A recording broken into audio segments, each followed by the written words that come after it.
Okay. And let me record. Okay, we're live on YouTube and recording. This is the March 15th meeting of the Cleveland Heights University Heights Library Board of Trustees. I'll call the roll. Ms. Carlisle, Ms. Crenshaw. Here. Ms. Llewellyn, Mr. Gerbach. Here. Iwamoto. Here. Mr. Tag. Here. Mr. Trachia. Here. I certify that the notification of this meeting of the Library Board of Trustees has been made. I have the minutes from the February 1st special meeting and the February 15th regular meeting. Were there any corrections or adjustments anyone found in looking at them? Do I have a motion to approve? Motion. Do I have a second? Second. All those in favor signify by saying aye. Aye. Aye. Any opposed? The financial reports are there for you. Nothing stellar, though I would point out, if you look at the bank statement on page 2, that the Star Ohio interest rate is 0.09%.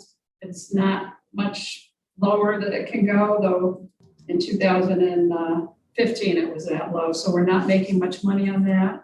Hey, Debbie, just so you know, that the heading on that column says 2020. It should say 2021. Yes. Page 2. Yeah, with the Star Ohio investments. It says 2020 and then 2020. I have 21 and 21 and 21. Which column? Debbie, we can show you. Oh, thank you. I got 3 out of the 4.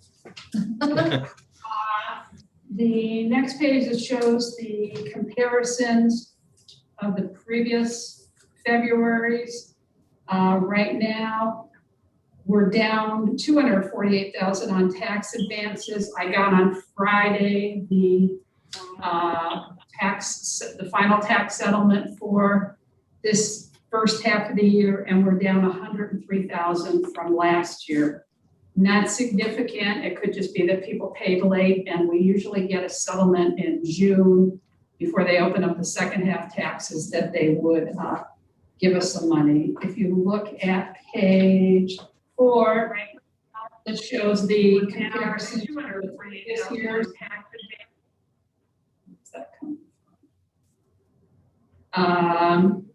You can see that our revenue for this year is $276,000 less than last February, and our expenses are $462,000 less. Big difference in the salaries, but if you think back to when we had the pandemic, we were still fully open and fully staffed in February of last year, so it won't be until we look at March and April. We started cutting the budgets in March. We still had people on salary with pandemic leave, but we were starting to cut that back on all the other items. And the other reason why this year's salaries are down is we still have 12 positions open, as you'll see in the personnel report later on. I don't have anything else to point out. The CARES money has been spent, and once we get into the month of April, the state will open the next quarter for the reporting of the CARES money. So I'll finish that up. Anybody have any questions or comments on the financials? Do I have a motion to approve? I move to approve. Second? I'll second. All those in favor signify by saying aye. Aye. Aye. Any opposed? The next item is an amendment to the JMC consulting contract. As we discussed at the committee meeting, I didn't put the right amount in to have the consulting contract go through the end of December. And as we've had previous presentations, the work will not begin at the Coventry HVAC system until sometime in the fall. So this will carry us through getting that done, but also working on some other projects. Any questions? I have a motion to approve. I motion to approve. Mr. Toracchio, I'll give you the second. Ms. Crenshaw, Yes. I have a phone number here that I think is Ms. Llewellyn, but I'm not seeing her.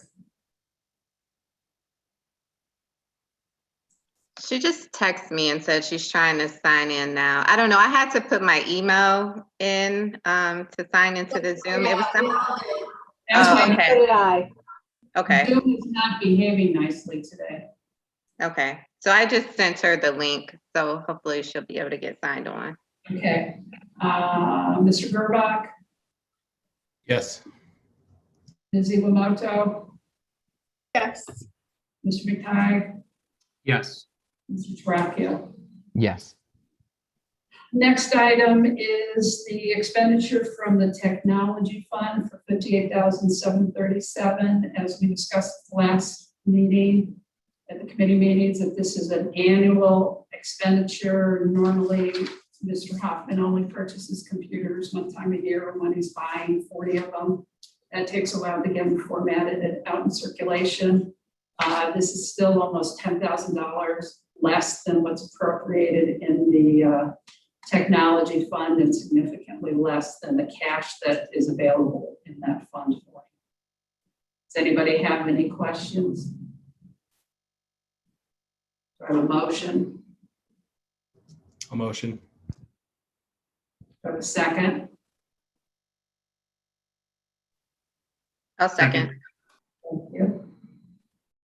Ms. Crenshaw, Yes. Mr. Gerbach, Yes. Ms. Iwamoto, Yes. Mr. McTighe, Yes. Mr. Toracchio. Yes. The next item we discussed at the committee meeting, but we didn't have a final number at the time of the committee meeting. We just got that in the middle of last week. We've already hired McMillan and Company to be the criteria engineer to design the HVAC system. And Nancy, since you're here, why don't you explain what we're doing So with what this we- addition? What we decided to do in the interest of time was to amend the contract and ask them to also design the renovation of the basement spaces. They're so small, it's not a big deal. You can see that that has brought his price up to $44,000. And that way we'll have it all ready to go at the same time. And then when we go out to bid for construction, we will bid the whole project at one time. So we'll save some effort and also hopefully time and money. It's an $18,000 increase. Any other questions? Do I have a motion? I'll motion.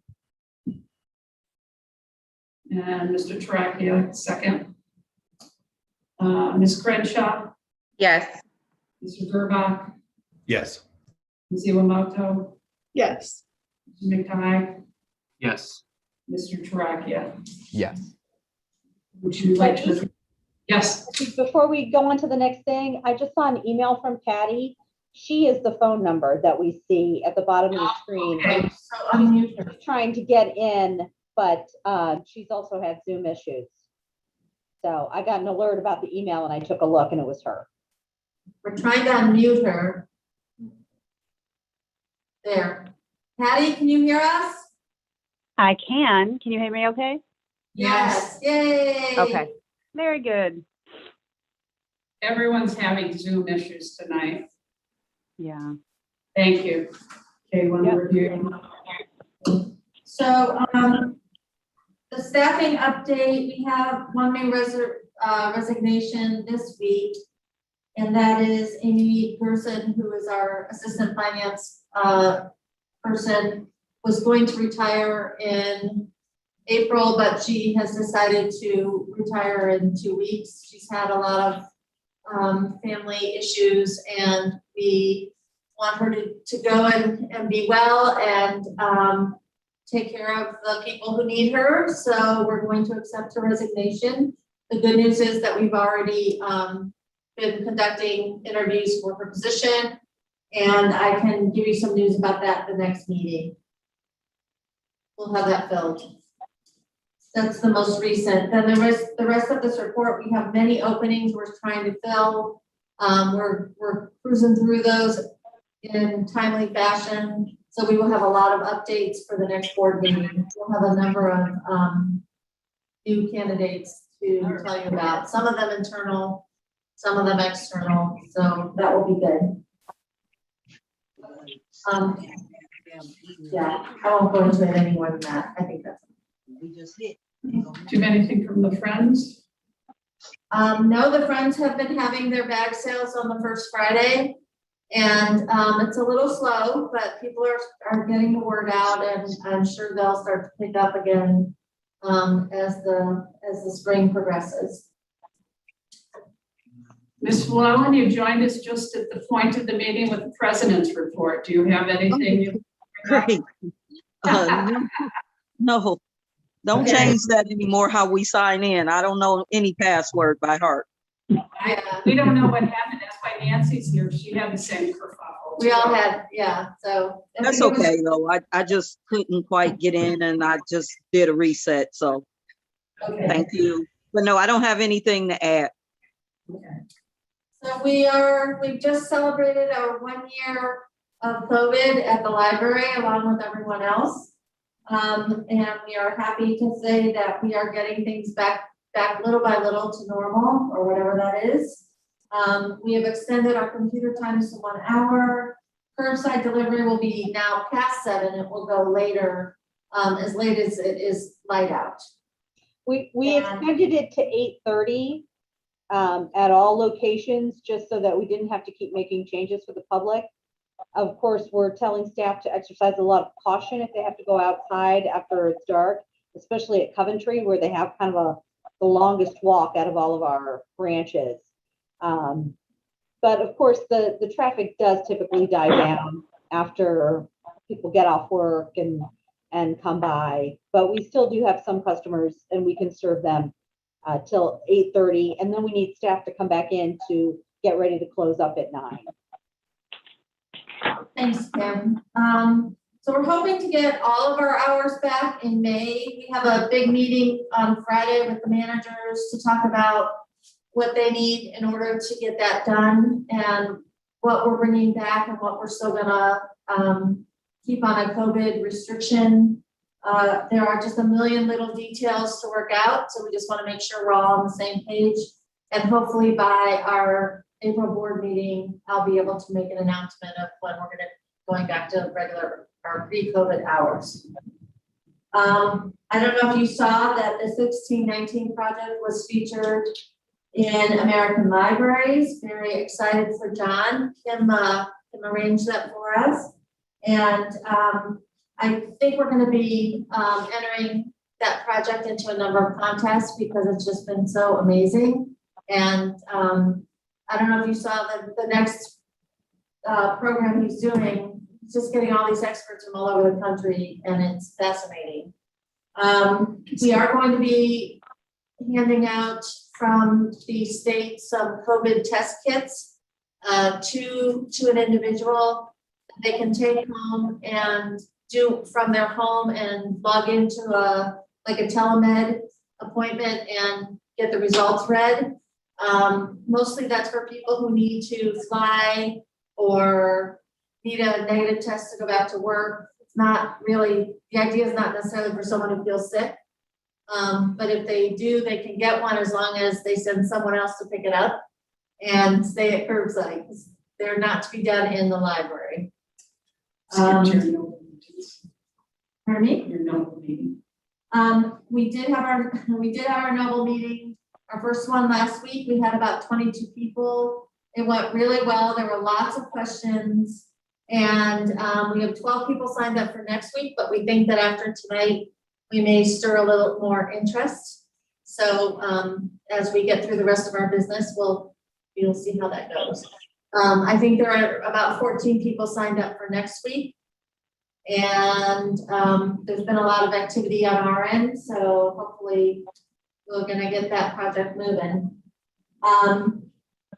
We did work again this month with the dementia-friendly community, and we're setting up a task force within the library with a number of staff members. Summer reading is getting planned and going to be very fun.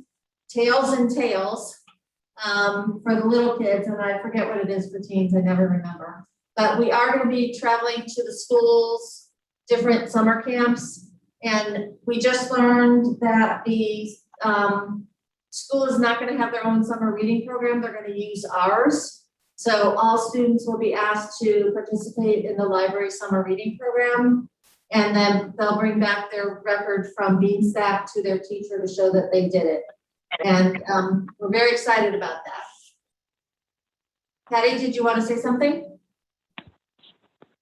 Nope, Oh, okay. I was typing, sorry. That's okay. Nancy, I wanted to just backtrack real quickly to the write-up that you mentioned in American Libraries. Yes. Have we put a link out to the actual article? I don't know. Because I think you- it would be nice to do that if we could Okay. on the Okay. website. We, you can get it, but yes, we should do that. Or on Facebook at least. Yeah. Yeah, just somewhere. I mean, it's accessible without without Right. anything. So Thank you, that's a good idea.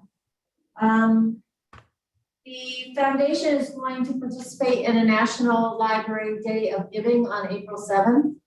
And we will be sending out some challenge letters to different groups, and we're hoping not necessarily to raise tons of money, but to raise a lot of awareness and to raise a lot of friends through the Day of Giving. It was shared on Facebook.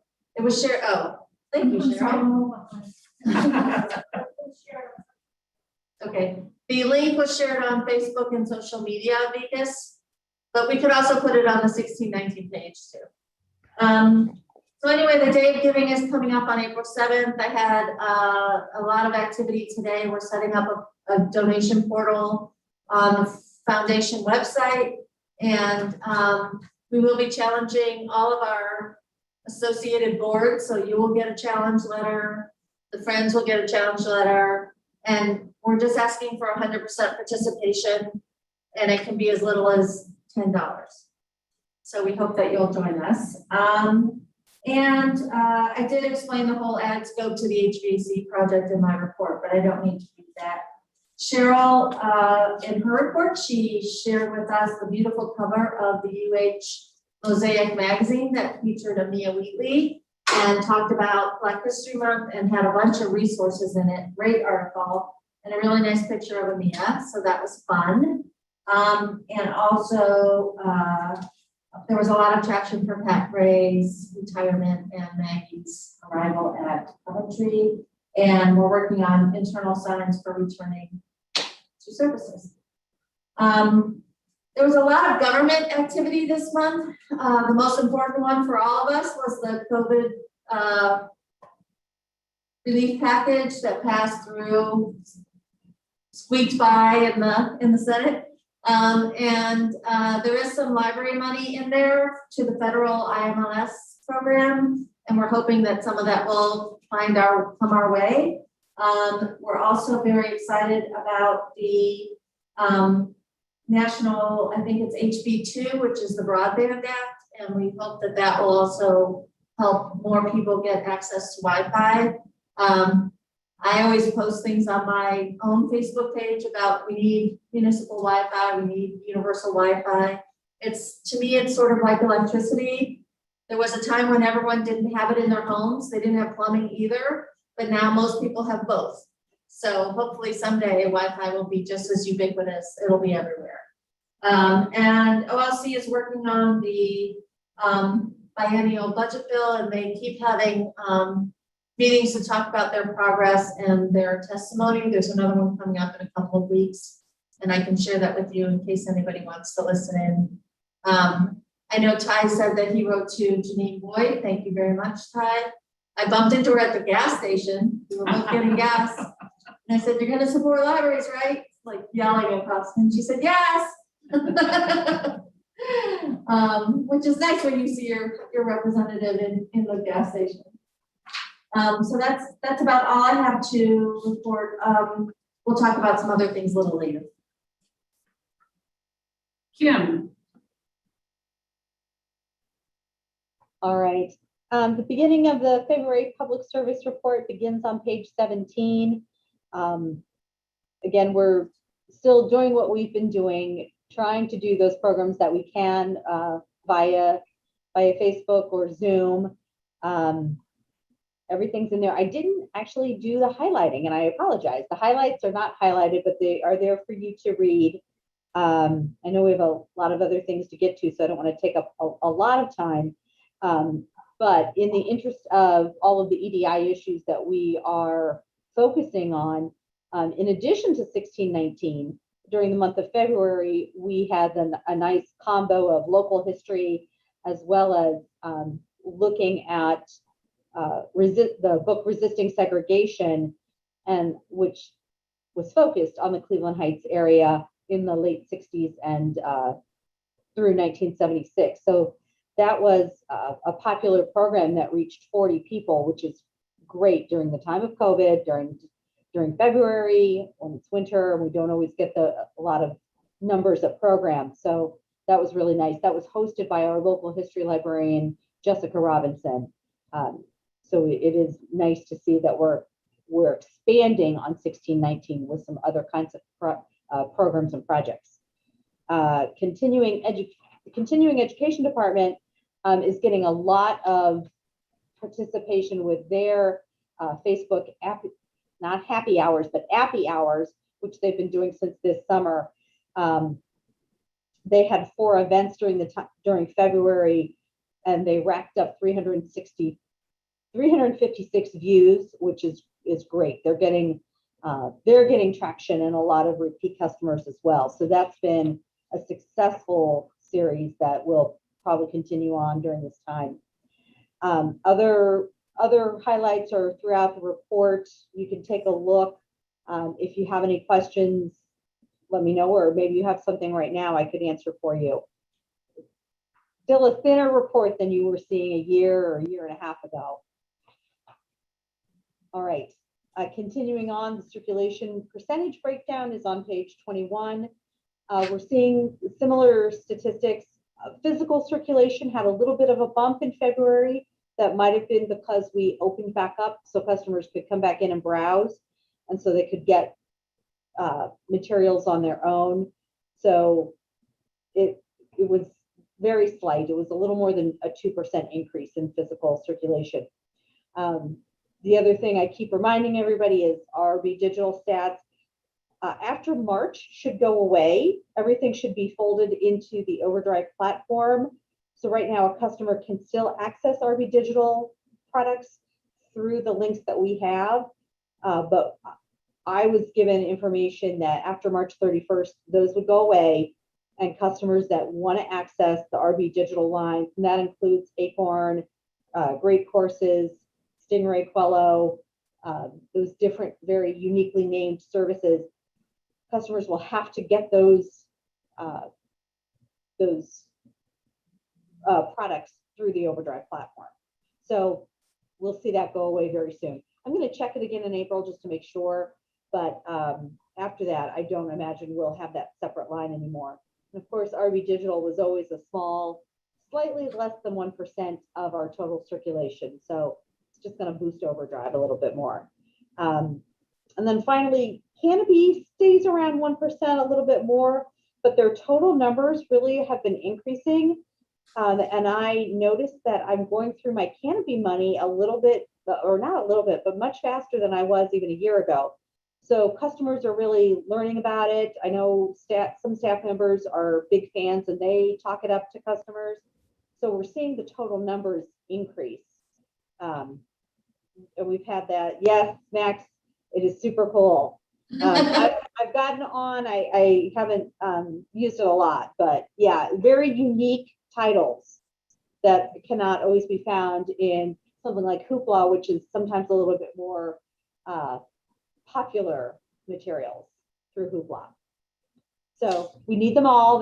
That's why we have these subscriptions. And then the circulation report on page 22, of course, our circulation went down a little bit in February. I mean, there are fewer days in February, plus we were closed one day for the weather. So these numbers didn't surprise me too much. Everybody went down a little bit.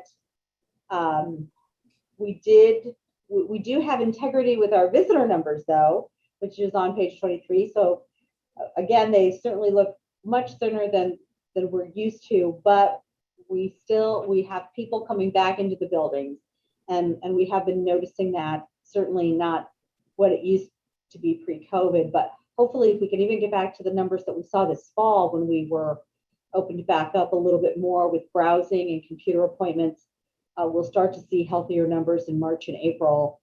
And then looking forward, as Nancy mentioned, if we can open back up to what we had sometime in May, then we'll start to see healthier numbers as the spring goes on. And then, of course, there's no meeting room revenue, so not much to talk about there.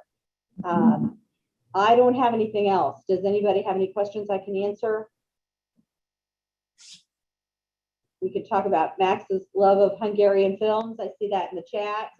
I logged into Canopy for the first time at the beginning of pandemic because I was like, I need to see some movies, and Netflix doesn't have what I want to watch. And I just have to take a second to plug Canopy. It's, if you're into film or anybody who's really into film, Canopy has like the best selection of any of the online streaming services that I've ever seen, and it's free through the library. So why pay? Right. Well, I mean, we're paid. We are paid. I don't want anyone to get confused. Yeah, we pay a per borrow fee. So we have a deposit collection on hand with them, and it's just about time for me to put in an additional deposit, probably by the end of the month. So I not only track those stats every month, but I also track our money. I don't want us to run out. Okay, all right, then that's all I have. Want to take?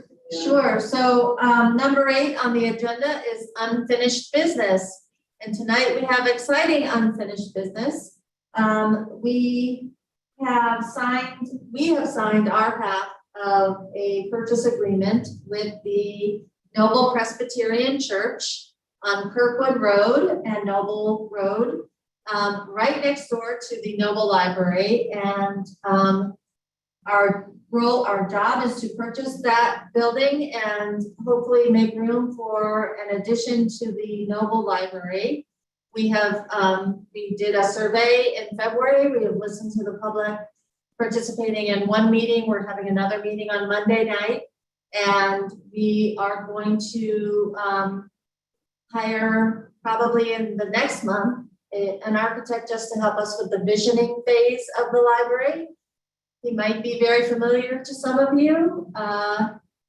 We've been talking to Rick Ortmeyer, so hopefully he will do that for us. And we'll set up a number of community meetings, and I have participated in some of his workshops where he's done space planning as a part of a library program. And it's just an amazing thing. And when you're done, you know what you're gonna have in that branch. So it's gonna be very exciting. We have a lot of challenges. The church is a beautiful building, has lots of big spaces and lots of little tiny spaces. So we're probably gonna have to do a lot of work on the building, but we're really, really excited. And I must thank the church. They've been absolutely wonderful to work with. They think it's the right time for them, and it's the right time for us, and everyone feels good about it. And we do hope that they will still have a presence in the community, and certainly it will be a pleasure to continue to work with them. So we are, the resolution says that the building is 19,915 square feet. The lot size is 1.27 acres. It is an odd shaped lot, so we have to play around with that a little bit. It is contingent to the Noble Library, and the purchase price is $315,000. which we both feel very good about as well. It was just a great negotiation. So do you have any questions about any of that? Anybody have anything Who did you- exciting? Who did you say the architect was again? Rick Ortmeyer is at HVAC Design. And he's not being paid to design the building. He's paid to lead us through the process of visioning. And he was once on our library board.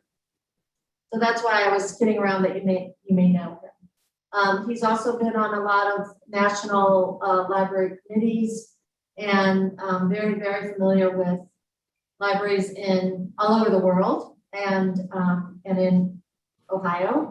And we've already had a preliminary conversation. We were talking about all sorts of buildings that have additions and all sorts of buildings that have been put two together, which is challenging and exciting as well. So we are looking at the Noble Corridor study to look at things that people expressed a desire to have then. And again, we are going to have many public meetings, so we will listen to what people want from us, and then we'll do our best to incorporate it into library building. But the driver is that we definitely need more space. We need more computers, we need meeting rooms, we need a kitchen. We want the children to be separated from the adults so that there are quiet spaces, and we have this lovely playroom for preschoolers, so we want to make sure we keep something like that. And then hopefully we've been asked to have some outdoor space and also expand parking. So that's what it's for. So Debbie, you wanna? I have a motion. A motion. I have a second. I'll second. Ms. Carlisle, Yes. Ms. Crenshaw, Yes. Ms. Wellen, A very excited yes. Mr. Gerbach, Same as Dana. Very excited. Yes. Ms. Iwamoto, Yes. Mr. Matai, Yes. Mr. Tarakia. Yes. Motion is approved. Any other business for the good of the order? I don't know if any of you are golfers, but when DeChambeau hit one of his putts this weekend, he was going. And that's how I feel. I feel so excited about being able to bring more services to the Noble neighborhood. I think it's just going to be fantastic. Thank you. Too. And the one thing I meant to mention before we voted is it'd be great too, and I'm sure it's part of the plan, is just to, whenever the project's done, is have some kind of plaque or history board about what that site used to be, and this used to be, here stood Noble Road Presbyterian Church that was around blah blah blah blah blah. That sort of thing I think would be good for the neighborhood too. Sure. Yes. We heard a lot about preserving history when we asked in the survey, and people were thinking about the library, and they didn't know that we were thinking about acquiring the church, but we will definitely honor that history in many ways. But great idea, Tyler. And I did have one thing, Nancy, and I can't remember if you said this was in your capacity as a private citizen or as director, but I think you mentioned you were going to talk to someone or have a meeting about the house on the corner of Coolidge and Lee. Am I remembering that correctly? Okay. I attended a hearing through the Architectural Board of Review in the city. And last week when I spoke at or 2 weeks ago when I spoke at City Council, I asked if they had a resolution. And at that time they did not. But I will follow through and find out if there is one now. And then oddly enough, Tyler, you live in our neighborhood here. There's a house on Meadowbrook that also had a fire. It's already cleaned up. Did they? Oh, because earlier last week I drove by and all the stuff was in the yard. So I just walked by the other day, the dumpster was in and all the tarps and everything was gone, which makes it look a lot better.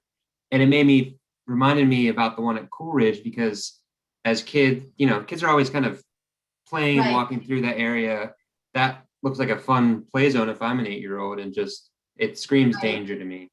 So, but the one on Meadowbrook, ironically, that's why I was like, man, they should do something with the Coolidge one because it's already been cleaned up. And that Yeah. fire was not that long ago. Yeah, good. I'm glad to hear that. And yes, I'm very concerned that someone's gonna break into that house. And it is not safe. So, we will keep an eye on that and I'll try to find out if I can get any news. Okay, well, Anyone else going once, going twice? Do I have a motion to adjourn the meeting? Motion. Mr. Toracchio, second. I'll second. All those in favor signify by saying aye. Aye. Aye. We are adjourned. thank you, everyone.